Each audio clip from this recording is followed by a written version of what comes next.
சென்னை திருவொற்றியூர் காலடிப்பேட்டை அருகே உள்ள கடும்பாடியம்மன் கோவில் 19ஆம் ஆண்டு தீமிதி திருவிழா ஏராளமான பக்தர்கள் தீமிதித்து நேர்த்திக்கடன் செலுத்தி வழிபட்டனர்.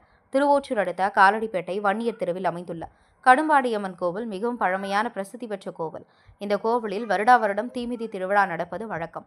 இந்த வருடம் 100க்கும் மேற்பட்ட பக்தர்கள் விரதமிருந்து காப்பு கட்டி நேர்த்திக்கடன் செலுத்தி தீமிதித்து வழிபட்டனர்.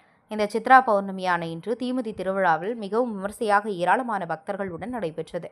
இந்த தீமிதி திருவிழாவில் காப்பு கட்டி விரதமிருந்த பக்தர்கள் அம்மன் பெருமாள் உள்ளிட்ட கலசங்களுடன் திருவொற்றியூர் தியாகராஜ சுவாமி வடிவுடையம்மன் கோவிலில் இருந்து ஆண் பக்தர்கள் சிவன் வேடம், அர்த்தநாரீஸ்வரர் அம்மன், ஐயனார் உள்ளிட்ட தெய்வங்கள் போல வேடமணிந்து ஊர்வலமாக வந்து கோவில் வாசலில் அமைக்கப்பட்டிருந்த தீகுண்டம் இறங்கி தமது குடும்ப நன்மைக்காகவும் தமது குழந்தைகள் நோய் நொடி இல்லாமல் வாழ வேண்டியும் கையில் கைக்குழந்தையுடன் குண்டத்தில் இறங்கி நேர்த்திக்கடன் செலுத்தினர். இதில் திருவொற்றியூர் சுற்றுவட்டார பகுதியில் உள்ள ஏராளமானோர் வந்து தீமிதித்து திருவிழாவை கண்டுகளிக்க அம்மனை வணங்கி தரிசித்தனர். அவர்களுக்கு கோவில் நிர்வாகம் சார்பில் பிரசாதங்கள் வழங்கப்பட்டது.